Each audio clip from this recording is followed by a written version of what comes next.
Have you heard about this freaky gadget? When a man puts it on his head, he can experience the pain of childbirth in real time, just like a woman. First, you put it on the woman's head. Then, you attach a tiny receiver behind the man's ear. Next, you take out a stun pen and touch it to the woman's body. Believe it or not, the man can actually feel everything the woman feels on her body. With this high-tech gizmo, Jack, a doctor, could instantly empathize with his patient's pain as soon as he established a connection with them. This allowed him to quickly pinpoint the cause of their ailments. Although it was excruciating for him, he gritted his teeth and pushed through. As a result, the success rate of the ER where Jack worked skyrocketed. One day, a kid came in with a stomachache. The other doctors suspected it was acute appendicitis, but something didn't sit right with Jack. He had felt the pain of appendicitis many times before, and this was clearly different. After further examination, it turned out to be some kind of cancerous cell mutation. Because they caught it early, the child received timely treatment. In no time, Jack became a renowned miracle worker, and his career took off. But in every great story, there's a twist. While cutting-edge tech can bring immense benefits, it often comes with huge drawbacks too.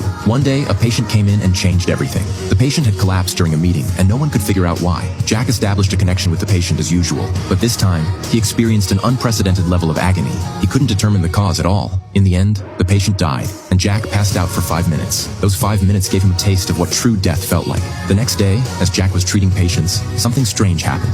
Ever since experiencing the sensation of near death, Jack's senses had changed. He had fallen in love with the feeling of pain. So, whenever a patient came into the hospital, he would put the hairnet on them to establish a connection. He wouldn't speak or diagnose them. He would just silently revel in the pleasure brought by the pain. Gradually, he became more and more addicted to this feeling. He started working overtime non-stop and even stealing patients from other ERs, just to experience this twisted sense of euphoria. But eventually, things went south. During a simple diagnosis, as soon as Jack connected the sensors, he immediately knew the patient had heart disease. But instead of making the diagnosis, he deliberately stalled for time, relishing the pleasure of the chest pain. He even wanted to experience the feeling of death again. People realized something was off and forcibly dragged Jack away. However, because they missed the critical window for treatment, the patient still died in the end. As Jack watched the elderly man die right in front of him, he felt like an alcoholic watching a glass of fine whiskey being poured down the drain, devastated by the waste of something so good. The name of this brilliant movie is Black Museum.